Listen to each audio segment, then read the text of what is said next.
వృషభ రాశి కృత్తికా నక్షత్రము 2, 3, 4 పాదములు, రోహిణీ నక్షత్రం సంపూర్ణంగా 4 పాదములు, మృగశిర నక్షత్రం 1, 2 పాదాల వరకు కూడా ఈ రాశి వారికి వర్తిస్తుంది. వీరి ఆదాయ వ్యయాలు 11 ఆదాయం, 5 మాత్రమే వ్యయం. రాజపూజ్య అవమానాదులు చూసిన 1 రాజపూజ్యము, 3 అవమానము. రాజపూజ్య అవమానాదుల్లో హెచ్చు తగ్గులనేటువంటివి ఏవైతే ఉంటాయో అతీతంగా వారికి అవమానం అనేటువంటిది జరిగేటువంటి విధంగా ఉన్నప్పుడు వారు ఏం చెయ్యాలి అని అడుగుతూ ఉన్నారు చాలామంది. మితభాషిగా ఉండడం అనేటువంటిది చాలా మంచిది. మన దాంట్లో ఒకటి చెప్పబడింది, అయ్యా నాకు ఏం సహాయం చెయ్యాలి అని అంటే, మీరు నాకు ఇంకేదో సహాయం చేయాల్సిన అక్కర్లేదు, హస్తాదపి నదాతవ్యం, చేతిగుండా ఏది దాన ధర్మాలు చేయాల్సిన అక్కర్లేదు, గృహాదపి నదీయతే, మీ ఇంటి నుంచి ఇంకేదో తీసుకొచ్చి ఇవ్వాల్సిన అక్కర్లేదు, పరోపకారణార్థాయ, అయ్యా పరోపకారం నిమిత్తము మీరు ఏమి చెయ్యాలయ్యా అంటే వచనేకాదరిద్రత, మంచి మాట మాట్లాడితే చాలు అనేటువంటి విషయంగా చెప్పేటువంటిది. వాగ్భూషణమే అన్నిటికంటే భూషణతుల్యమైనటువంటి అంశము. మనకు మిత్రులు గాను శత్రువులు కానీ దేని నుంచి వస్తారు? మన యొక్క నాలిక నుంచే, మాట నుంచే వచ్చేటువంటి స్థితి. కనుక వీలైనంత వరకు మీరు మాట్లాడే మాటలు అపార్థం చేసుకోవడానికి అవకాశం ఉండేటువంటి సంవత్సరము మితభాషిగా ఉండాలి. విద్యార్థులకు పూర్వం కంటే చాలా ఉత్తమమైనటువంటి ఫలితాలు లభిస్తాయి. పోటీ విద్యార్థులకు ఇంకా అనుకూలంగా ఉండేటువంటి కాలము. కుటుంబ సౌఖ్యం అనేటువంటిది ఏర్పడుతుంది. కుటుంబంలో మంచి వాతావరణం అనేటువంటిది ఏర్పడుతుంది.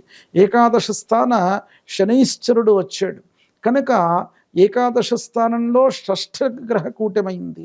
మీకు ఇన్ని రోజుల నుంచి ఉన్నటువంటి శత్రువులుగా ఉన్నటువంటి వారు ఆనుకోకుండా మిత్రత్వం అనేటువంటిది ఏర్పడుతుంది. చాలా అద్భుతమైనటువంటి సత్ఫలితాలు చూసేటువంటి సంవత్సరం ఈ యొక్క విశ్వావసునామ సంవత్సరంలో.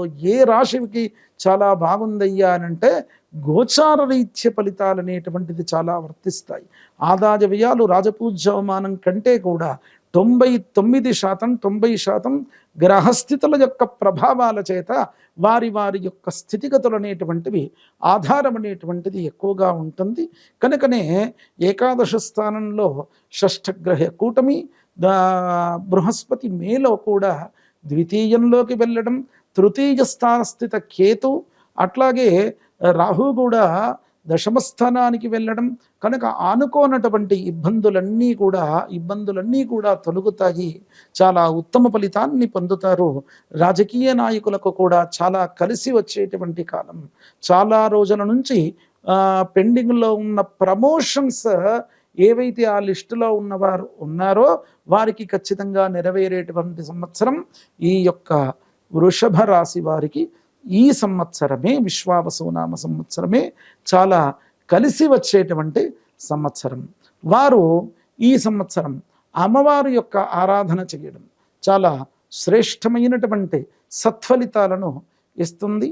శుక్రవారం రోజు అష్టలక్ష్మి యొక్క ఆరాధన చెయ్యండి. మీకు సంపాదించుకున్నటువంటిది, ఈ యొక్క ఉన్నత పదవుల ద్వారా పొందేటువంటిది ఈ సంవత్సరంలో లబ్ధితుల్యమైనటువంటి వ్యాపారస్తులకు కూడా చాలా కలిసి వచ్చే సంవత్సరం ఈ సంవత్సరం. కనుక మీ యొక్క లాభం 100 రెట్లు రెట్టింపనేటువంటిది అవుతుంది. అమ్మవారి యొక్క ఆరాధన శుక్రవారం రోజున ఉదయము 6 గంటల నుండి 7 గంటల వరకు శుక్రహోర ఉంటుంది. ఆ యొక్క హోరాలో స్వామి అమ్మవారి యొక్క ఆరాధన చేసుకోండి. సకల విధమైనటువంటి శుభాలు పొందండి ఈ యొక్క వృషభ రాశి వారు.